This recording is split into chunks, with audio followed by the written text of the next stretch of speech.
تو انس بن مالک رضی اللہ تعالیٰ عنہ کا واقعہ ہے، وقت ختم ہو رہا ہے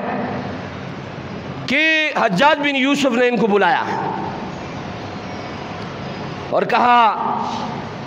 ظالم بادشاہ تھا، بہت سارے صحابہ کو انہوں نے شہید کیا اور ان کی جو ہے پھانسی کا آرڈر جاری کیا۔ انس بن مالک رضی اللہ تعالیٰ نے فرمایا میں نے نبی پاک صلی اللہ علیہ وسلم سے چند کلمات سیکھی ہے، اگر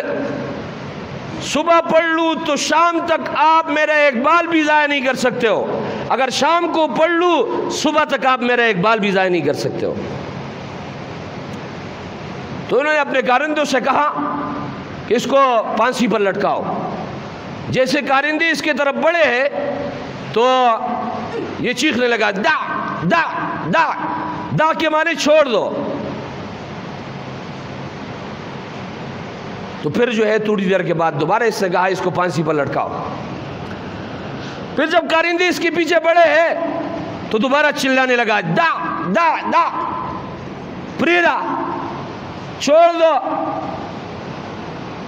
3 مرتبہ یہ ماجرا پیش آیا اور پھر انس بن مالک رضی اللہ تعالیٰ عنہ سے کہنے لگے کہ آپ جاؤ۔ تو اس وقت کے دربانوں نے ان سے، وہ کارندوں نے پوچھا کہ عجیب بات ہے، آپ جس شخص کے پھانسی کا آرڈر جاری کرتے ہو پھر آپ اس کو پائے تکمیل تک پہنچاتے ہو، لیکن آج آپ نے انوکھا کام کیا۔ تو کہنے لگے جب آپ لوگ اس کی طرف بڑھتے تھے تو اس کے شانوں پر 2 شیر ظاہر ہوتے اور میرے طرف لپکتے، میرے طرف آتے، جب میں دا کا لفظ استعمال کرتا تو وہ غائب ہو جاتے۔ تو انس بن مالک رضی اللہ تعالیٰ عنہ کی یہ دعا ہر مسلمان کو یاد کر لینا چاہیے، اور دعا ہے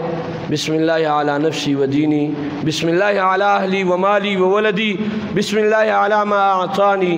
اللہ اللہ اللہ ربی لا اشرک به شیئا، اللہ اکبر اللہ اکبر اللہ اکبر، وعز وجل اعظم مما اخاف واحذر، عز جارک وجل ثناؤک ولا الہ غیرک، اللہم انی اعوذ بک من شر نفسی ومن شر کل شیطان مرید ومن شر کل جبار عنید، فإن تولوا فقل حسبی اللہ لا الہ الا ہو علیہ توکلت وهو رب العرش العظیم، ان ولی اللہ الذی نزل الکتاب وهو يتولى الصالحین، وصلی اللہ تعالی علی خیر خلقہ محمد وآلہ واصحابہ اجمعین۔ یہ ان لوگوں سے پوچھو جو اپنے عزت آبرو کی حفاظت کے لیے کئی ہزاروں روپے خرچ کر کے اپنے جان مال عزت آبرو کی حفاظت کے لیے گارڈز کھڑے کرتے ہیں، ان سے اس دعا کی قیمت آپ کو معلوم ہو جائے گی کہ ان الفاظ کی وجہ سے اللہ رب العزت آپ کے جان مال عزت آبرو کی حفاظت کریں گے۔ تو عرض